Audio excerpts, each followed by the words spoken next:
आसिफ जरदारी साहब के हवाले से खबर है कि उन्होंने इस्तीफों के हवाले से कम्युनिकेट कर दिया है मियां नवाज शरीफ को।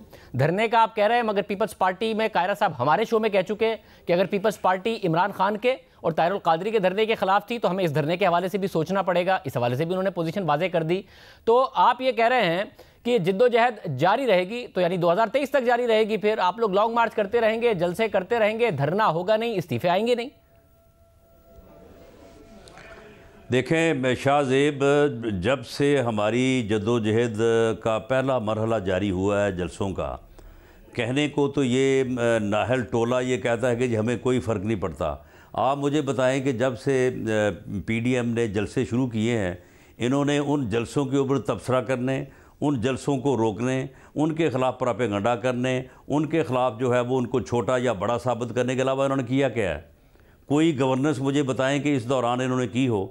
और अगर ये गवर्नमेंट तो पहले नहीं चल रही, और अगर ये इसी तरह से और 4-6 माह गुजर गए तो ये खुद ब खुद गिर पड़ेंगे। ये इनको शायद किसी को गिराने की जरूरत भी ना पड़े। मगर राना साहब, आप लोग भी तो अदम इस्तेहकाम रखेंगे ना। अगर आप लोगों ने सिर्फ डेडलाइंस इनको देते रहेंगे, सियासी अदम इस्तेहकाम रहेंगे, जिसकी वजह से मुआशी अदम इस्तेहकाम भी रहेगा और हुकूमत भी कहेगी कि जी हमें इन्होंने डिलीवरी नहीं करने दिया, ये तो मुसलसल हमारे खिलाफ सड़कों पर रहे, मुसलसल हम पर दबाव डालते रहे, मुश्किल फैसले हुकूमत कर नहीं पाएगी। आप भी जिम्मेदारी शेयर करेंगे हुकूमत के साथ अगर हुकूमत नाकाम होगी? तो ये 2.5 साल, जब 2.5 साल में जब अपोजिशन जो है वो इनको कहती रही कि आएँ चार्टर ऑफ इकॉनमी करें, आएँ बैठें, सारे मामलात को हल करें, तो ये गालियाँ देते रहे आगे। इन 2.5 सालों का हिसाब कौन देगा?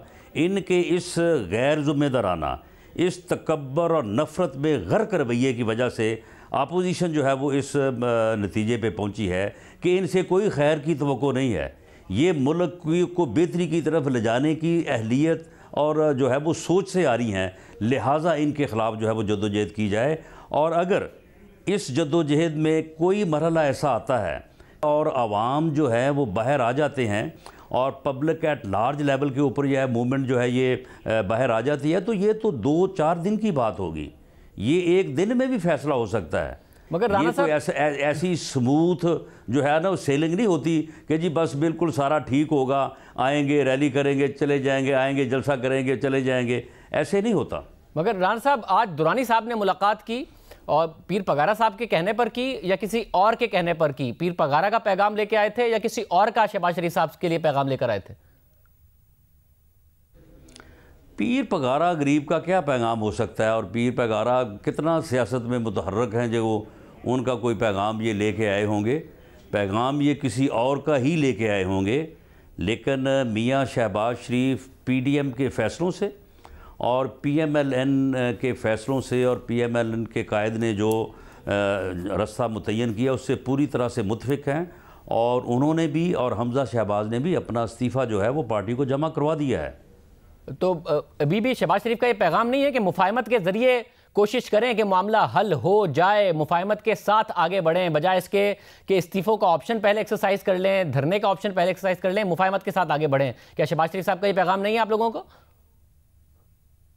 देखें शाहजेब, मामला ये है कि अगर अब मैं ये बात करूं तो फिर इसको अदरवाइज़ मानी ना पहनाए जाएं। 2.5 साल हम क्या करते रहे हैं? 2 साल तो मैं एक दिन का आपको हिसाब दे सकता हूं कि हम इनको कहते रहे कि भाई मुफाहमत से चलो, मामला फहमी से चलो, मुल्क इस तरह से नहीं चलते, इकॉनमी बैठ रही है, आपके इन हरकतों की वजह से मुल्क जो है वो तबाही की तरफ जा रहा है, आपने अखलाकी रवादारी ख़त्म कर दी है, आप हमारी चादर और चार दीवारी तक पहुँच गए, आप हमारी ख़वातीन तक पहुँच गए, उनको आपने अदालतों में घसीटना शुरू कर दिया है। आप इस रेड लाइन को क्रॉस ना करें।